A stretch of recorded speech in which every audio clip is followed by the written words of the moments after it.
What's going on, guys? Today we review the 1980 classic Terror Train.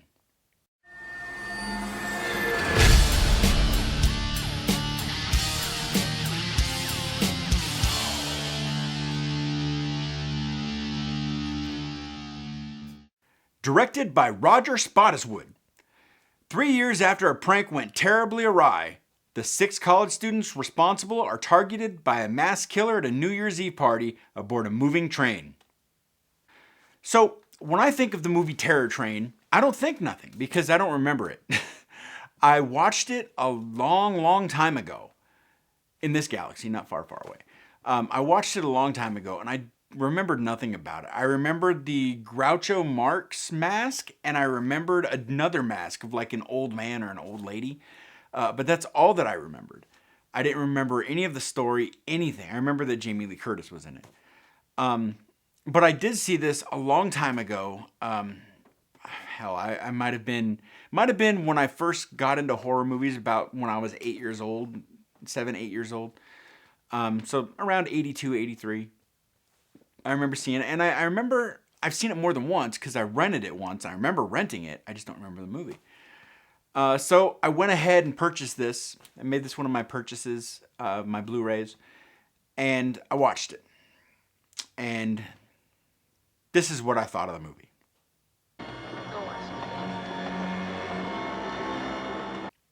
We often look back at movies from the 80s or 70s and we go, they don't make them like that anymore. Well, in this case, I'm glad.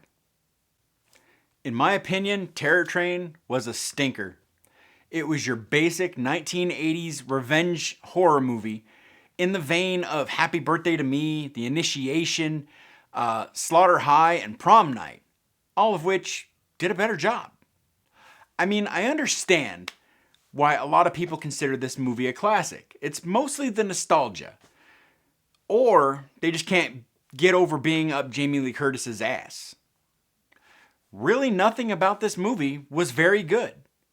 And the sad thing is, I was actually looking forward to seeing this movie again and rediscovering it. And I was just let down. I found myself bored and uninterested in what was going on. Now I know some of you guys out there are going to go, but Ajax, how can you say you love horror and not love Terror Train? Well, here's why. Because it just wasn't likable for me. It felt generic, lazy, uninspired.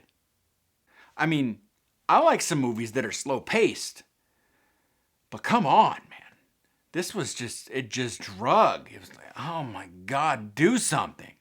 Let's face it, not one single kill was on camera. There was no tension, and nothing in the movie really reaches out and grabs your attention. I mean, the music was goofy, and the star of the movie should have been the train conductor. Use them all the time in my work. Helps break the ice from the customers. I mean, the conductor had the most scenes, the most lines, played the biggest part of the story, yet Jamie Lee Curtis gets top billing. Makes no sense.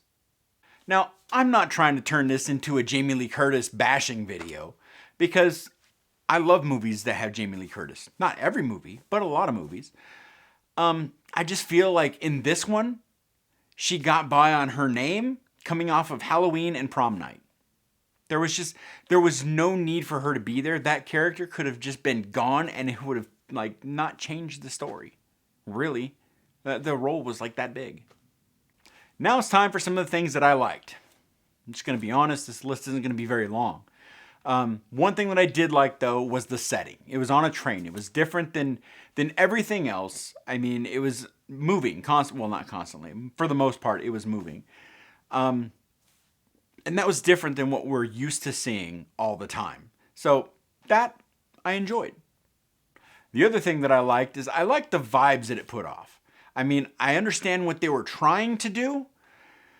They didn't do it well. The vibe was there, but everything else just kind of fell short. Now it's time for the things that I disliked. The kills.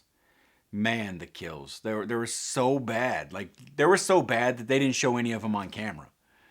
I mean, first you see a dude and he's got a sword in him. Then you see, somebody has a slit throat, and then there's just a dude laying in the bathroom dead. Like, it didn't show you anything. It didn't show you any, like, it didn't show you anything from the killer. Like, the killer was just like, man, who cares? The basic revenge story that was done way better 5 years later by Slaughter High.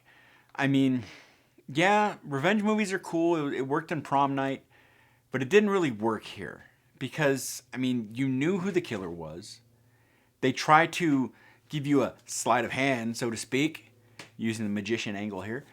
But it's nothing that surprised me. I had it figured out early in the movie. I'm like, that's not a girl.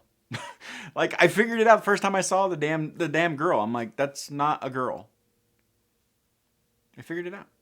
Another thing that I didn't like was David Copperfield.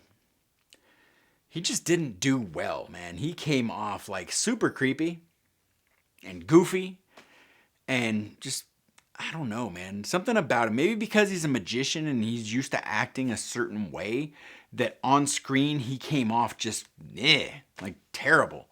So, I mean, maybe that's the reason, but I did not like him. Maybe the character, could have been better, but him, personally, I didn't like.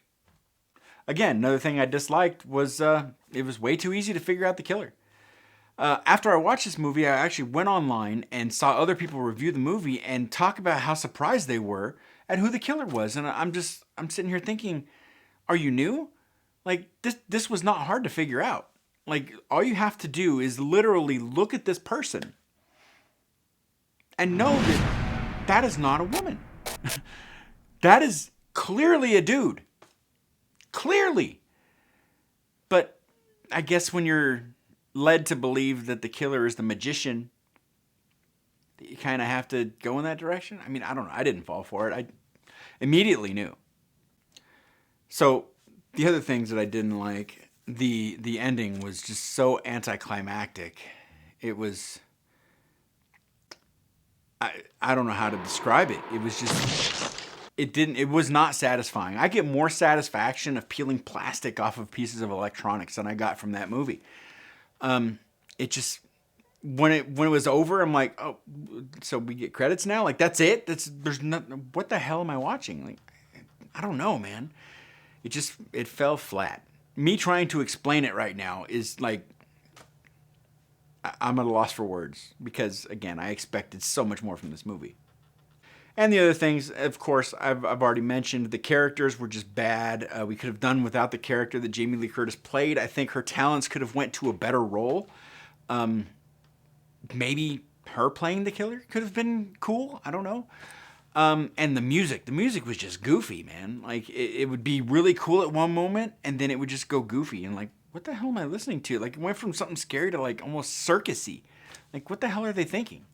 So, in conclusion, would I recommend this movie? Here's what I recommend. I recommend that everybody who likes this movie go back and watch it again. Then I want you to leave in the comments why you like this movie. One reason per person. Give me one reason why you like this movie. What about it? And you're not allowed to say Jamie Lee Curtis. One reason per comment. Why did you like Terror Train? So, for nostalgia, yeah, buy it on DVD, Blu-ray, put it in your collection, watch it, don't watch it. I mean, get it because it's a classic. Don't know why it's a classic, but I mean, there you go. But if you're looking for a good slasher with a good story to watch and good kills, don't look here. Don't look here because you're not going to find it. So with that being said, guys, I'm going to give Terror Train a 2 out of 5. So that's going to do it for me for today, guys. Remember, stay smart, stay clean, keep the dream. Don't let the man get you down, because if he does, he might dress up in a Groucho mask and bore you to death. And you don't want that, because I have better things to do.